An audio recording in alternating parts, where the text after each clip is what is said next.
Magandang araw mga ka-doer! Ako si William ulit at welcome sa panibago nating vlog, Knowing My Place More. Ngayon, dadalhin ko kayo sa isang aerial visit para mas makilala pa natin ang lugar na matatawag kong tahanan. Mula sa itaas, sabay-sabay nating silipin ang ganda ng kapitbahayan, ang tahimik na mga bahay, ang luntiang mga puno at ang natural na himig ng ating paligid. Sa bawat lipad ng drone, gusto kong maramdaman ninyo ang presensya at kaluluwa ng komunidad na ito. Kaya mga ka-doer, inaanyayahan ko kayong magsaya, mag-relax at samahan ako sa pag-explore ng ating neighborhood. I-enjoy natin ang tanawin, ang hangin at ang bawat detalye ng lugar na nagbibigay kulay sa araw-araw nating buhay. Tara na! Sabay tayong lumipad and welcome sa tinatawag nating Knowing My Place More. Mga ka-doers, ipahintulot na magbahagi tayo ng mga inspirational verses mula sa ating Biblia.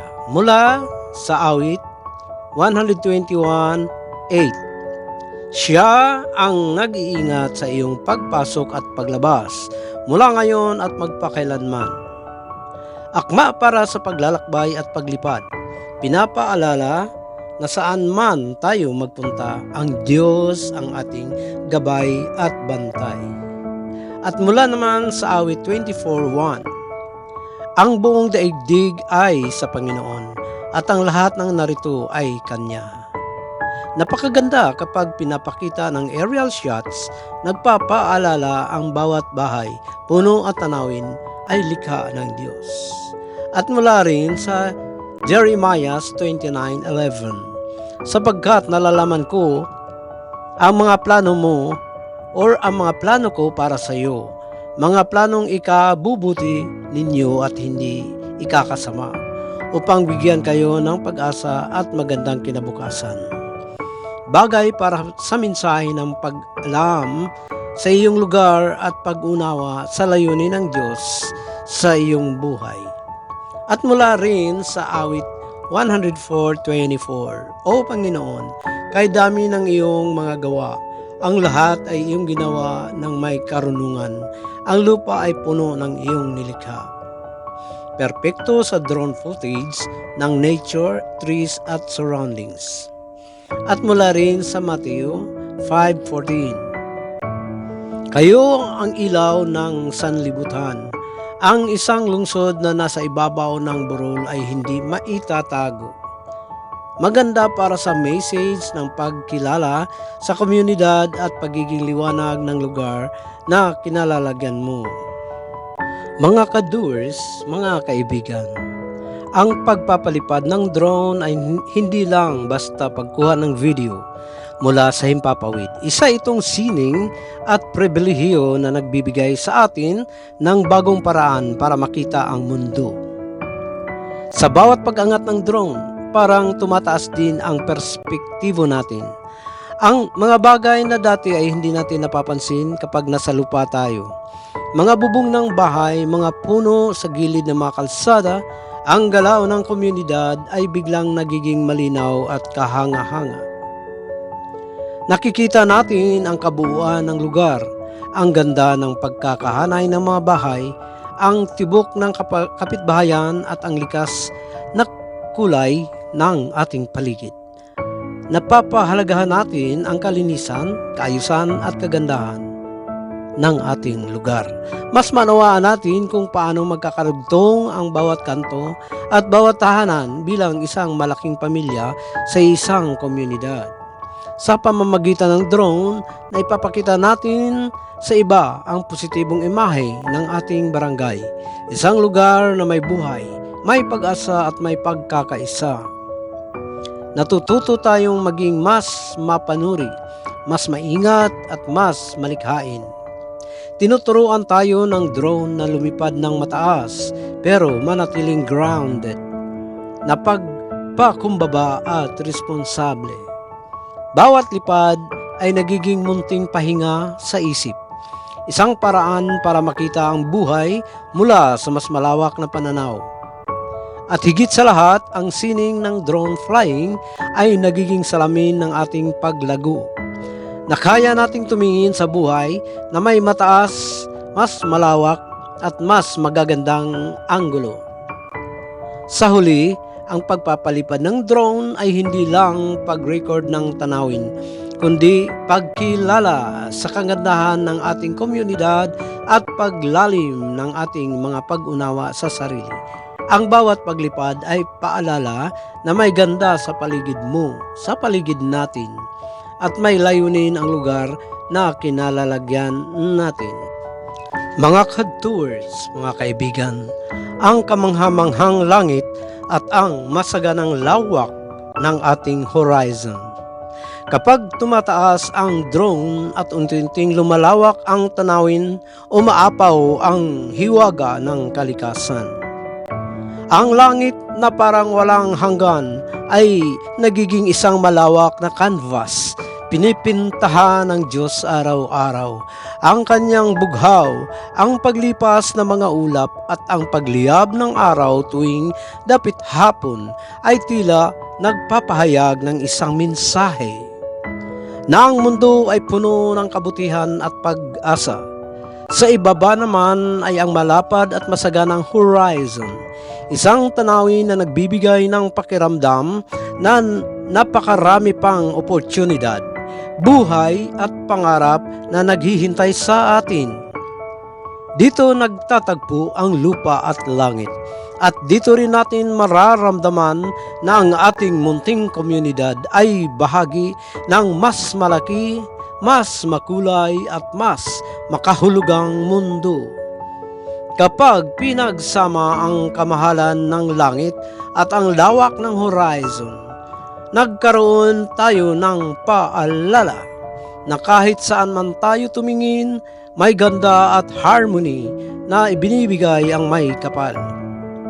Na sa likod ng bawat bahay, puno at kalsada ay may buhay na pagkilos na hindi natin laging napapansin, at na ang ating paglipad kahit gaano man kaliit ay may kakayahang magpakita ng kabuuan ng mundo na minsan ay hindi natin nakikita sa abalang araw-araw. Sa himpapawid, ang bawat tanawin ay nagiging paalala ng pagpapala na tayo ay bahagi ng isang mundong malawak, masagana at puno ng pag-asa. Ang mga puno at halaman ay hindi lamang dekorasyon ng ating paligid. Sila ay buhay, biyaya at bahagi ng patuloy na paghinga ng ating mundo. Ang puno ay parang isang tahimik na tagapagbantay ng ating komunidad. Habang tayo ay abala sa araw-araw, ang mga puno ay patuloy na gumagawa ng tungkulin nila, nagpapalamig ng hangin, nagbibigay ng lilim at naglilinis ng ating kapaligiran. Ang bawat dahon na kumakaway sa hangin ay paalala na may buhay na gumagalaw kahit hindi natin nakikita. Ang mga halaman naman ay parang mga munting pag-asa. Maliit man ang kanilang anyo, ang mga halaman ay humahawak sa lupa upang hindi ito bumigay. Nagbibigay kulay sa paligid at nagsisilbing tahanan ng mga ibon, kulisap at iba pang nilalang. Sa ating komunidad, ang mga puno at halaman ay nagdadala ng presko at malinis na hangin, kagandahan ng ating isipan, balanse sa kalikasan, lakas at buhay sa ating paligid. At para sa ating sarili, tinuturuan tayo ng mga puno na maging matatag, na kahit gaano kalakas ang hangin, tumitindig pa rin sila. Ang mga halaman naman ay nagpapaalala na kahit maliit na pagsisimula ay maaring maging isang malaking pagbabago, basta't pinangangalagaan at hinayaang lumago. Kaya kapag tinitigan natin ang ating komunidad mula sa itaas, napapansin natin na ang mga puno at halaman ang nagbibigay buhay sa kabuuan ng tanawin. Sila ang natural na dekorasyon ng Diyos. Hindi maingay, hindi nagmamadali, ngunit patuloy na nagbibigay ng ganda ng kabutihan sa bawat araw. Ang pagsulong ng komunidad sa gitna ng araw-araw na hamon. Sa bawat kanto ng ating komunidad, may mga taong gumigising ng maaga. May nagtatrabaho, may naglalakad papasok at may nagbubukas ng tindahan at may nananalangin bago simulan ang araw. Tulad ng isang awit. Lahat sila ay bahagi ng isang tahimik ngunit makapangyarihang kwento. Ang kwento na patuloy na pagsulong. Hindi man natin laging napapansin pero araw-araw ang ating komunidad ay lumalaban at umaangat sa mga pagsubok, sa pagtaas ng bilihin, sa pagod sa trabaho, sa pakikisabay sa mabilis na daloy ng buhay. Ngunit kahit ganito, hindi nawawala ang tapang, sipag at pag-asa ng bawat tao. Ang mahalaga ay ito. Sa bawat hamon, may kamay na tumutulong. Sa bawat problema, may kapitbahay na nakikiramay. Sa bawat pagod, may pamilyang nagtataguyod. At sa bawat bagong araw, may panibagong lakas na binibigay ang Diyos. Ang komunidad ay parang isang malaking pamilya. May pagkakaiba man, iisa lang ang layunin. Ang magpatuloy, magsikap at magtulungan. At kapag tinitingnan natin ang ating lugar mula sa itaas, mula sa mata ng drone, nakikita natin na ang bawat bahay ay may sariling kwento ng pagsisikap at tagumpay. Ang bawat kalye ay dinadaluyan ng pangarap. Ang bawat araw ay hakbang patungo sa mas maayos at mas magandang bukas. Sa huli, ang mahalaga ay hindi kung gaano kabigat ang hamon, kundi kung gaano katatag ang puso ng komunidad.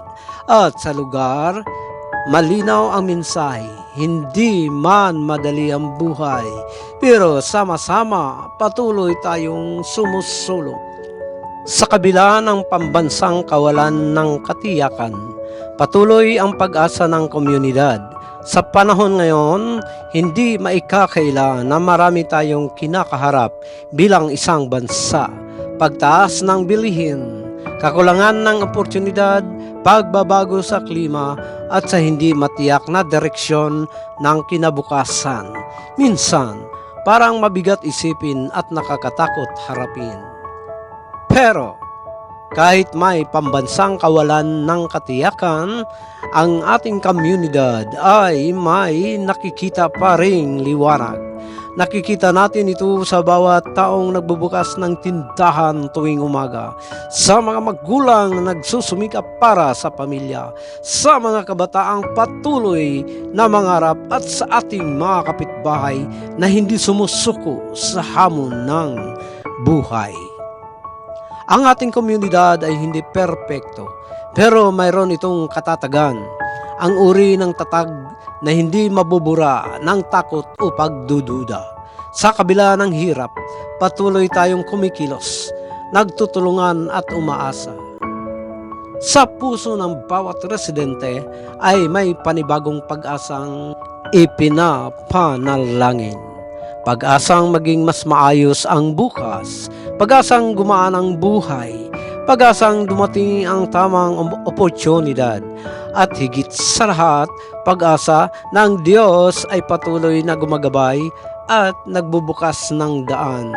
At sa tuwing tinitingnan natin ang ating komunidad mula sa itaas, mula sa mga mata ng ating drone, makikita natin na hindi lang ito simpleng mga bagay at kalsada.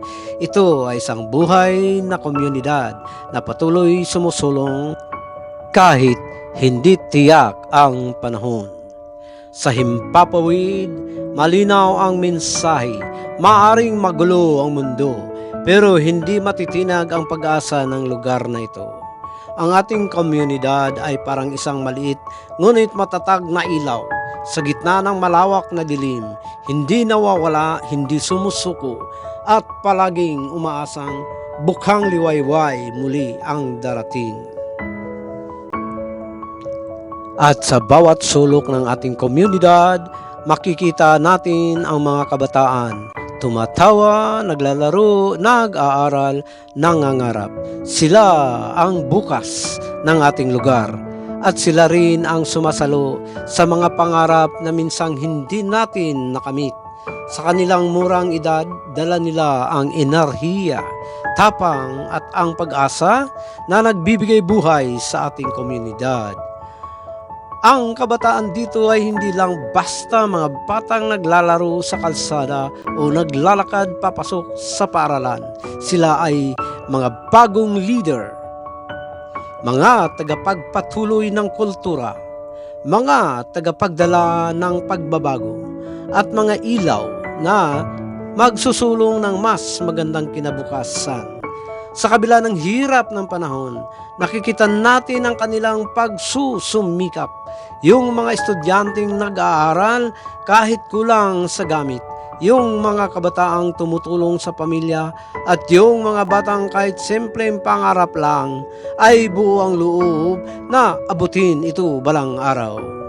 Ang henerasyon nila ang nagpapakita ng komunidad ay patuloy na lumalawak sa pag-asa. Sa kanilang mga mata, makikita mo ang pangarap na mas maayos na buhay. Sa kanilang mga galaw, makikita ang determinasyong baguhin ang kinabukasan. At sa kanilang mga ngiti, makikita ang paniwalang kaya nating umangat. Ang kabataan ay parang mga punlang itinanim sa lupa ng komunidad. Kailangang alagaan, kailangang gabayan, kailangang suportahan dahil sila ang magiging punong magbibigay lilim ng ating kinabukasan. At sa habang tinitingnan natin sila mula sa himpapawid, sa drone view ng ating lugar, nakikita natin kung gaano kahalaga ang bawat maliliit at mga pangarap nila sa kabuuang larawan ng komunidad. Sila ang nagpapatunay na sa kabila ng hamon ng panahon, may bagong lakas at bagong pag-asa na umuusbong. Ang kabataan ay ating komunidad, ay paalala na hanggat may mga batang nangangarap, may pag-asang hindi mawawala. Sa bawat araw na dumarating, dala-dala natin ang sari-saring bigat, pangarap at tanong sa buhay. Pero sa gitna ng lahat na ito, ay iisang patnubay na palaging nariyan ang gabay na nagmumula sa kabutihan, pagpananampalataya at pagkakaisa. Ang patnubay para sa lahat ay hindi lang tungkol kung ano ang dapat gawin, kundi tungkol sa kung paano tayo mamuhay. Mamuhay ng may pagmamahal dahil ito ang pinakamatibay na sandata sa panahon ng kaguluhan. Mamuhay ng may paggalang dahil bawat tao ay may sariling laban at hindi natin nakikita. Mamuhay ng mas pag-asa dahil ang bukas ay laging may posibilidad na mas maging maganda. At maraming salamat mga ka-doers, mga kaibigan. Salamat sa sinamahan niyo ako hanggang sa dulo. Bye-bye.